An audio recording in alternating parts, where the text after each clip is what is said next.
ಚಿಕ್ಕಪ್ಪ. ಇವ್ರು ಯಾರು ಗೊತ್ತಾಗ್ಲಿವಲ್ಲ?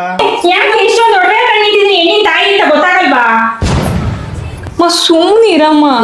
ಫಸ್ಟ್ ನಿಮ್ ಯಜಮಾನಪ್ಪನ ವಿಚಾರಿಸಿ, ಇಲ್ಲಿ ಬಂದಿರೋರು ಅವ್ರ ನೆಂಟ್ರೋ ಅಲ್ಲೋ ಅಂತ ನನ್ಗೆ ಡೌಟು. ಬೇಬಿ ಅವನೇನೆ ಮತ್ತೆ ಮಗ. ಅವತ್ ನಾನು ಅದೇ ಕಣಪ್ಪ, ನೀನ್ ಈ ಕೋಳಿನ ಕ್ಯಾಚ್ ಹಾಕೊಂಡಿಲ್ಲ ಅಂದ್ರೆ ಅವನಿಗೆ ಕೊಟ್ಟು ಮದುವೆ ಮಾಡ್ತಿದ್ದೆ. Foreigner doctor. ಬೇಬಿ ಅಲ್ಲಿ ನೋಡಿ ನಿಮ್ಮಪ್ಪ ರಾದಂತ ಮಾಡ್ದವ್ರೆ. ಓಹ್, ಇದು ರಾಧ ಅಂತಾರ? ಅವತ್ ನನ್ನ ಮಗಳು ಕೊಟ್ಟಿಲ್ಲ ಅಂದ್ರೆ ನಾನು ಸತ್ತೋಯ್ತೀನಿ ಅಂತ ಹೇಳಿದ್ದೆ. ಅದು ವೇದ ವೇದ ಅಲ್ಲಿ ನೋಡು. ನನ್ನ ಕಣ್ಣು ವಿನುತಾ. ಇವತ್ತು ಅವನ್ನ ಕಟ್ಕೊಂಡು ನಿನ್ ಜೀವನ ಹಾಳಾಯ್ತಾಯ್ತ ಅಂದ್ರೆ ಅವಳೇ ಕಾರಣ. ಆಯ್ತು ನೋಡಪ್ಪ, ಇದಕ್ ನೀನ್ ತಾಳಿ ಕಟ್ಟಿದ್ಮೇಲೆ ಇದು ನಿನ್ ಪ್ರಾಡಕ್ಟು. ನಾಳೆ ಸರಿ ಇಲ್ಲ ಆಗಲ್ಲ ಅಂತ ರಿಟರ್ನ್ ಮಾಡಂಗಿಲ್ಲ. ಒಂದ್ ವೇಳೆ ರಿಟರ್ನ್ ಮಾಡಿದ್ಯೋ ಗೊತ್ತಾಯ್ತಲ್ಲ, ಚೆನ್ನಾಗಿರ್ರಿ.